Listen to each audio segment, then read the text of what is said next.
साथियों नमस्कार, मैं राम प्रताप सिंह कुशवाहा। हमारे चैनल ज्ञान एंड नॉलेज की शाखा मंथन में आप सबका स्वागत है, वेलकम है, अभिनंदन है, सुस्वागतम।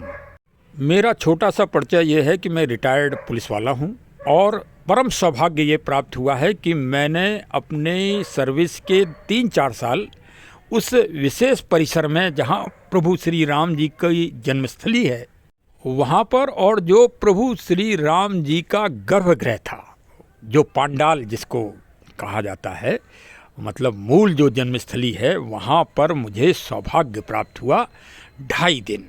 3-4 साल में सिर्फ 2.5 दिन का ही मौका मिला, क्योंकि सब लोग वहाँ पर बड़े, जो इसकी ड्यूटी लग जाती थी वो हटता ही नहीं था, उसको असीम आनंद प्राप्त होता था। तो चलिए, हमको 2.5 दिन का ही आनंद प्राप्त हुआ वास्तव में। और देखिए भाई, मैं किसी राजनीतिक पार्टी से न तो मेरा कोई संबंध है, न किसी मेरे संगठन से संबंध है, न ही मेरा कोई, मैं पत्रकार भी नहीं हूँ। मैं तो बस एक अपना अनुभव जो है शेयर कर देता हूँ इस ब्लॉग के माध्यम से।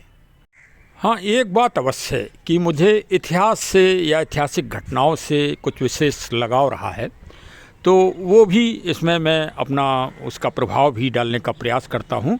और हमारे चैनल में या हमारे जो विश्लेषण होता है या विवेचना, उसमें आपको एकदम नई चीज़ मिलेगी। कोई ऐसा नहीं कि कोई आपको किसी की नकल मिले। यथार्थ चिंतन, यथार्थ मंथन मिलेगा। अच्छा, हमारा देश वर्ष 1947 में स्वतंत्र हुआ, फिर यहाँ पर सरकारें बनी। सरकारों के पहले भी यदि आप देखें, भारत के स्वतंत्र होने के पहले भी भाई अयोध्या का एक बहुत महान इतिहास रहा ही है, और ये तो सप्तनगरी में शामिल है।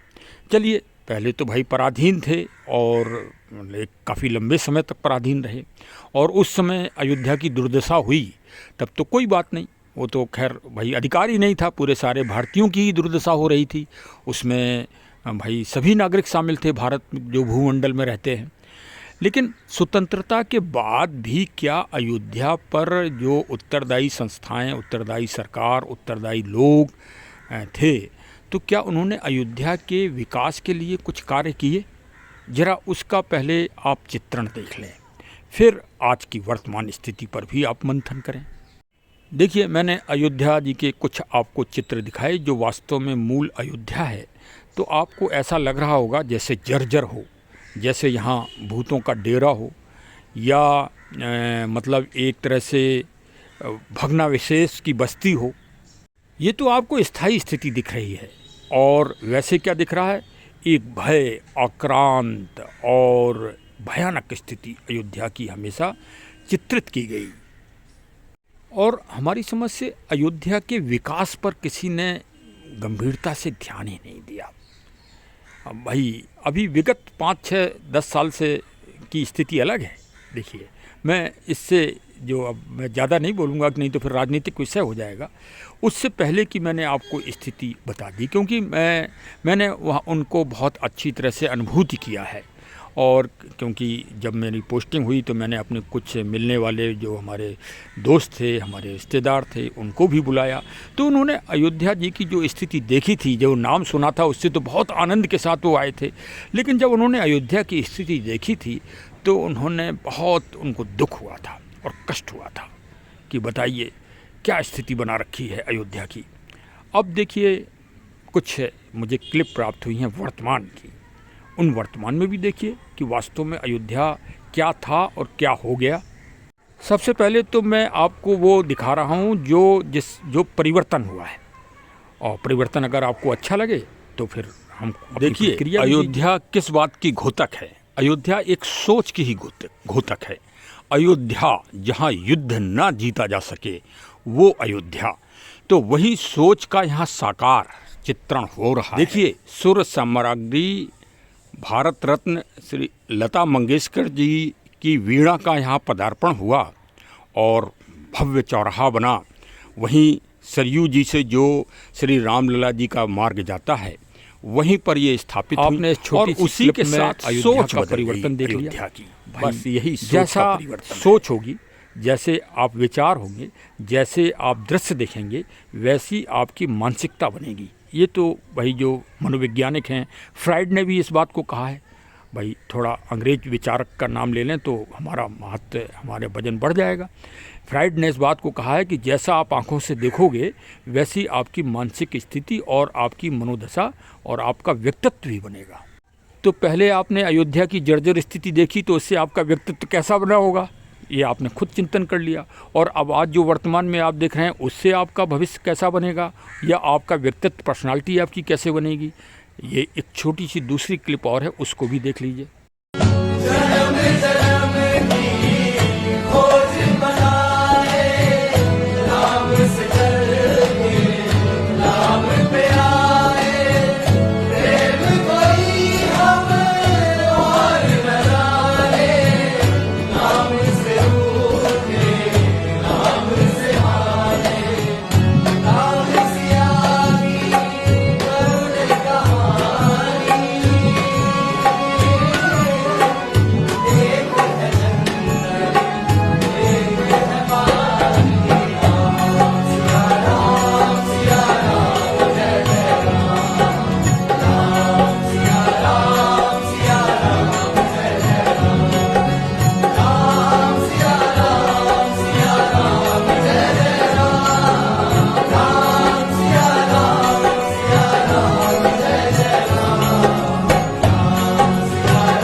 अब मैं अयोध्या से सीधे आपको ले चल रहा हूँ अहमदाबाद, और अहमदाबाद में आपको सूर्य मंदिर की जो प्राकृतिक छटा है वो आपको दिखा रहा हूँ।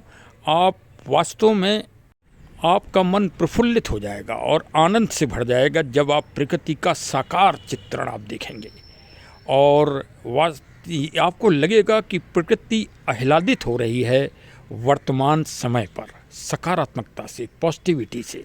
ये पॉजिटिविटी ही भारत देखना चाहता है और भारत के नागरिक देखना चाहते हैं। अयोध्या की जो ये आपने आज रमणीकता देखी, मनोरमता देखी, वास्तव में प्रत्येक भारतीय यही चाहता है। भारत का हर वर्ग इन रचनात्मकता से, इन सकारात्मक से खुश है, आनंदित है। अर्थ जगत में तो इतना बड़ा परिवर्तन हो रहा है कि अगर इसी तरह का आयोजन भारत में अगर होते रहें तो भारत की तकदीर ही बदल जाएगी।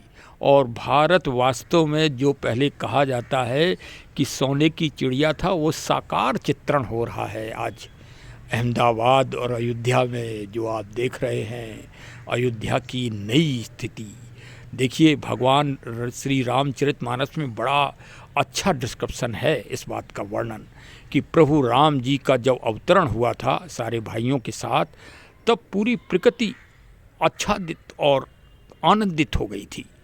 चारों तरफ नदियां अपने पूर्ण सरोवर पे चल रही थीं, सुंदर वसंत ऋतु स्थायी हो गई थी, और चारों तरफ दिव्य देवताओं के जो है विशेष प्राकृतिक छटाएं, प्राकृतिक वनस्पतियां अपने पूर्ण उत्साह पर थीं। वही आज हो रहा है पूरी भारत भूमि में नहीं, पूरे विश्व में हो रहा है। आप लंदन चले जाएं, आप पेरिस चले जाएं, आप थाईलैंड चले जाएं, आप कंबोडिया चले जाएं, आप जहाँ जहाँ आप नज़र डालेंगे प्रभु राम जी की जय जयकार हो रही है। तो ये सब क्या है? ये सब श्री राम लला जी ही करा रहे हैं। राम लला जी ने अपना मुकदमा स्वयं लड़ा और स्वयं ही वो जीते हैं, किसी का इसमें वो नहीं है, और स्वयं ही आज रचनात्मकता के कार्य हो रहे हैं। नज़र डालेंगे, भ्रमण करेंगे तो आपको राममय ही लगेगा, राममय। देखिए, आप कहीं भी नज़र डालें, आप भ्रमण करें, आपको आनंद के क्षण ही मिलेंगे और लोग राम भजन में ही आपको एकदम आनंदित मिलेंगे। और देखिए, इसमें ग्रह भी नहीं बचे, जितने भी ग्रह हैं वहाँ भी राममय हो रहा है वातावरण। आज ही लखनऊ के एक महान वैज्ञानिक जो यूथ हैं, उन्होंने नए तारा मंडल खोज लिया और जिसका नाम रखा गया है राम गंगा। तो देखिए, सब प्रभु श्री राम जी ही करा रहे हैं, और यही भगवान श्री कृष्ण जी ने भी कहा है, किसमें? गीता जी में, क्या कहा है कि हम सब मनुष्य निमित्त मात्र हैं। तो फिर भाई क्यों विरोध हो रहा है, क्यों लोग दुखी हैं कि नहीं नहीं ये फला सज्जन फला महान भाव ही भगवान को विराजमान कर रहे हैं और ऐसा क्यों हो रहा है। अरे ईश्वर ने जिस जिस क्षण वो विराजमान होना होगा उसी क्षण विराजमान होंगे। सब ने विरोध करके देख लिया, लेकिन अब जो मुहूर्त निकला है वो मुहूर्त भी ईश्वर के द्वारा ईश्वराधीन है, और जो निमित्त मात्र व्यक्ति या महानुभाव वहाँ पहुँचेंगे राम जी की सेवा में, वो भी पहले से ही लिखा है। अब इसका उदाहरण कहिए बताएं श्री रामचरितमानस से। रामचरितमानस में रावण के पुत्र का नाम था मेघनाथ, जिसने इंद्र को जीत लिया था। भाई बहुत बड़ा महारथी था, लेकिन उसको मार कौन सकता था? मार सकते थे सिर्फ श्री राम जी के अनुज लक्ष्मण जी। लक्ष्मण जी के अलावा ना तो मेघनाथ को हनुमान जी मार सकते थे और न ही स्वयं भगवान श्री राम जी मार सकते थे। तो अब इसी से समझ जाओ भाई, जो भी महानुभाव, जो भी हमारे सज्जन लोग विरोध कर रहे हैं, वो कृपया इसी से समझ लें कि यही यथार्थ है, यही शाश्वत है कि प्रभु ने प्रत्येक व्यक्ति को इस दुनिया में रंग मात्र के लिए भेजा है कि जाओ तुम ये काम करो, उससे वही काम होगा, कोई दूसरा नहीं कर सकता है। यही है राम जी का और श्री रामचरितमानस का असली ज्ञान, जो जन जन को जानना चाहिए। चलिए भाई, आज का ब्लॉग अब यहीं समाप्त करते हैं। नवीन अयोध्या से, ऊर्जावान अयोध्या से, जो समस्त दुनिया को एक नया संदेश देगा। देखिए संदेश क्या है। सनातन लॉजिक का जो ब्रह्मण्य पुराण है वो कहती है जो महान ज्ञान है और महान संदेश है, वो संदेश है तमसो महाज्योतिर्गमय, मतलब अंधकार से प्रकाश की ओर चलो, असत्य से सत्य की ओर चलो। तो भाई 500 साल का संघर्ष ये इसी बात का घोतक है कि सत्य ही यथार्थ है, सत्य ही शाश्वत है, और सत्य ही राम है, और सत्य ही ब्रह्म है। चलिए अब इसी संदेश के साथ अब हमारे चैनल को भी भाई सब्सक्राइब कर लें और मिलने जुलने वालों को तुरंत फॉरवर्ड कर दें और नोटिफिकेशन की बटन भी दबा दें, जिससे हमारे नोटिफिकेशन तुरंत आपके पास पहुंच जाएं और आप इसी तरह आनंद लेते रहें अयोध्या जी का। बहुत बहुत धन्यवाद। Thank you. जय हिंद, जय हिंद, जय हिंद।